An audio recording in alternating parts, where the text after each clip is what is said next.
Good morning, everyone, and welcome to today's lecture. In this lecture, we will examine the international context for business operations. We will look at what international business means, the main types of international business activity, why firms choose to operate across borders, the types of markets they may enter, how international trade can be financed, and the forms of support available to businesses that trade internationally. International business refers to the buying, selling, and production of goods and services across national borders. In simple terms, it means that a business is not limited to its home market. Instead, it operates in a wider global environment shaped by trade relationships, market conditions, legal systems, costs, infrastructure, and cultural differences. There are several types of business activity in international business. The first is the exporting business. This is a business that produces goods or services in its own country and sells them to customers in foreign markets. Exporting allows a business to extend its sales without immediately setting up full operations overseas. The second is the importing business. This is a business that buys goods or services from foreign suppliers and brings them into its home market. Importing may be used to reduce costs, improve variety, or gain access to resources and products that are not available domestically. The third is the multinational enterprise. A multinational business operates in more than one country and usually owns or controls production, distribution, or service facilities internationally. These firms often have a wider market reach, stronger brand presence, and more complex management structures. The fourth is the associated business. These are firms that support international trade rather than directly producing the final goods themselves. Examples include logistics companies, marketing agencies, shipping firms, insurers, trade finance providers, and distribution specialists. They make international trade possible by helping goods, services, money, and information move across borders. Now let us consider why businesses conduct operations internationally. One major reason is growth. A domestic market may become limited or saturated, so entering foreign markets can create new opportunities for expansion. A second reason is additional revenue streams. By selling to overseas customers, a business can generate income from more than one market and reduce reliance on a single source of demand.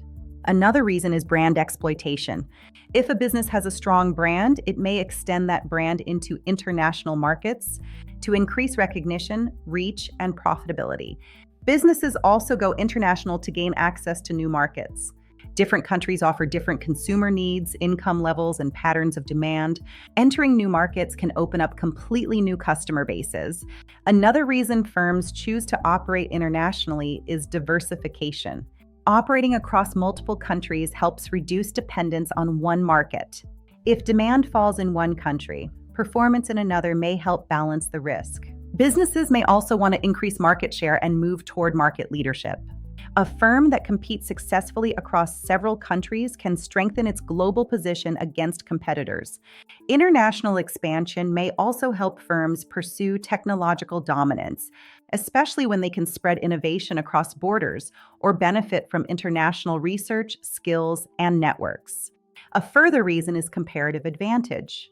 Businesses may locate production or sourcing where labor, materials, skills, or other resources are more favorable. Then there are economies of scale. As output rises, average costs may fall. International activity can support larger scale production and wider distribution. Finally, some firms are influenced by fiscal benefits, including favorable tax systems, incentives, or lower corporate tax rates in selected countries. Of course, such decisions must always be lawful, well-structured, and commercially justified. Let us now turn to the types of markets in which an international business may operate. The first is the developed economy. These countries usually have high income levels, strong infrastructure, advanced institutions, diversified industries, and relatively high standards of living. Businesses may be attracted to developed markets because they often offer stability, purchasing power, and reliable systems. The second is the emerging market. These are countries experiencing relatively fast economic growth and industrial development. They often have expanding middle classes and rising demand, which can create strong commercial opportunities. even if institutions are still developing. The third is the less developed economy. These countries tend to have lower income levels, weaker infrastructure, and less industrialization. However, they may offer lower production costs and long-term growth potential for certain types of businesses. When choosing a market, a business must consider several factors. One is the type of product. Some products are better suited to premium, high-income markets, while others fit cost-sensitive or mass markets. Another critical factor when choosing a market is the cost of operations. Businesses must consider labor costs, transport costs, production costs, tariffs, and the wider cost of operating in that country. A third factor is market size. Larger populations and stronger demand may provide greater sales potential, but this must be balanced against risk and competition. Now let us examine how international trade can be financed. One method is prepayment by the importer. In this case, the importer pays before the goods are shipped. This reduces risk for the exporter, but it increases risk for the importer. Another method is the letter of credit. This is a bank-backed payment instrument that guarantees payment to the exporter once agreed conditions are met. It provides security for both sides, although it can involve cost and administrative complexity. A third method is export credit. This supports international trade by providing finance to exporters or buyers so that payment can be made over time. It can help make international deals possible, especially where cash flow is a challenge. A fourth method is the bank loan. Businesses may borrow funds from a financial institution to finance international trade activities. This gives flexibility, but it also creates repayment obligations and interest costs. Finally, businesses need support when operating internationally. UK Export Finance supports exporters through guarantees, insurance, and finance-related support. This can reduce risk and improve access to trade finance. The Department for Business and Trade provides export support, advice, market information, and help for UK businesses seeking overseas opportunities. Chambers of Commerce can assist with documentation, export advice, trade procedures, networking, and market-related support.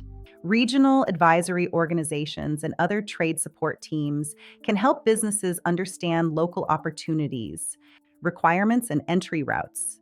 Support can also come in more practical forms, such as export advisors, trade fairs, help with identifying international partners, and grants or promotional support for overseas market development. In conclusion, the international context for business operations involves much more than simply selling abroad. It includes the type of international activity a business chooses, the reasons for entering foreign markets, the choice of market, access to finance, and the systems of support that make international trade possible. Understanding this context helps businesses make better strategic decisions and operate more effectively in a global environment. Thank you for watching this lecture on the international context for business operations. I look forward to seeing you in the next lecture.